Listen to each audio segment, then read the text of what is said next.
مرحبا، أتمنى تكونوا بخير وعلى خير. اليوم راح نعمل تقييم لإطلالات وشيرو يلي كلكم تعرفوهم، يعني مشاهير السوشيال ميديا.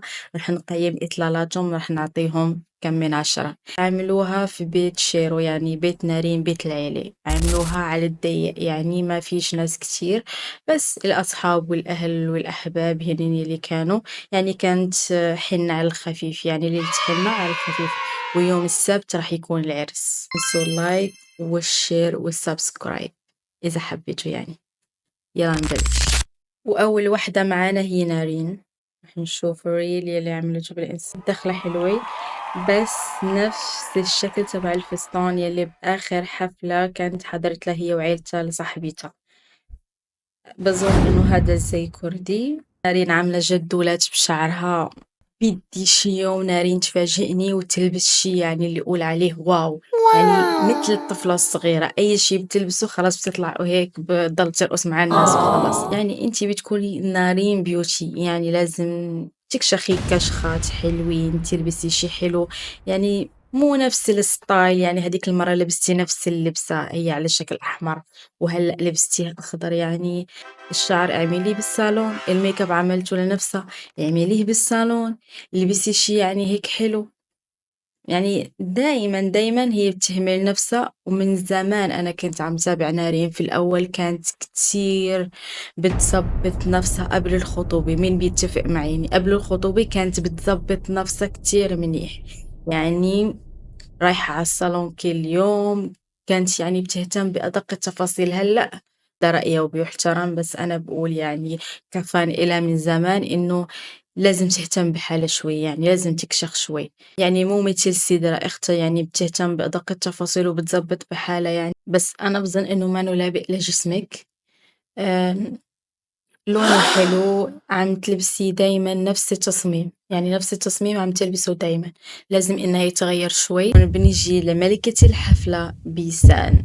صراحة الزي ولا غلطة.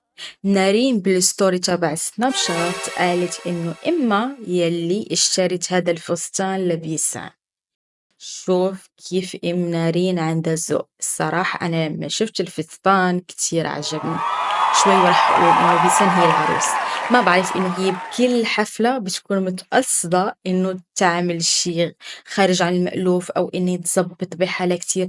هيك عم قلكن من شان نارين. يعني شوفوا بيسان كيف بتهتم بحالها، كيف يعني لما بيكون عندها ايفنت أو بيكون عندها حفلة عرس خطوبة كيف بتزبط حالها، بتجيب الميك اب ارتست ومصفف الشعر، يعني كأنها ملكة.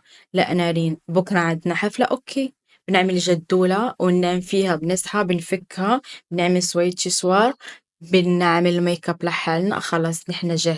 والله عم نقول هذا الشي من حبي لنارين. والله عم بدي إياها إنه تزبط بحالها. دايما بتفشلني بالاختيارات اللي عم تعمل الصراحة. بس بيسان كل مرة عم تكون أحسن، سواء بإطلالاتها أو بكل شي. يعني شوفوا معي هيدا الزي وانتو احكموا، وما بين هذا تبع نارين. صراحة هذا الزي كردي كتير حلو، والميك اب تبعها كتير حلو ناعم. شوي راح اقول انه بيسن العروس الصراحة. مع انه اللون الاحمر كانت لازم انه تختار لون غير الاحمر، لانه بيقولوا الاحمر بتلبسه العروس. هيك كنت عم بسمع بالتيك توك. بس الصراحة بعطيها 10 من 10 صراحةً.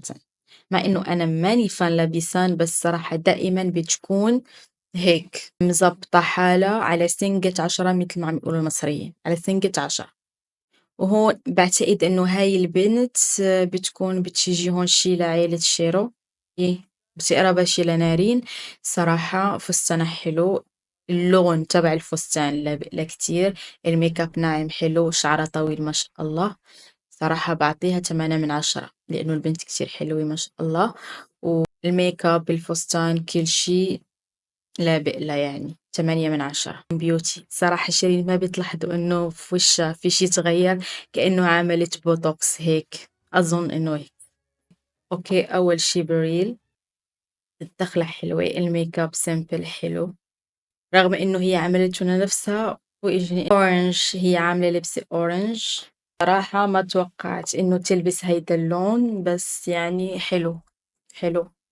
طالع مع لون الأندرتون تبع وشها يعني حلو، والميك اب كمان عملته نفس اللون اللي لبسه زي الكردي جسمها، بس كأنه اللون شو بكون مع الألوان يعني.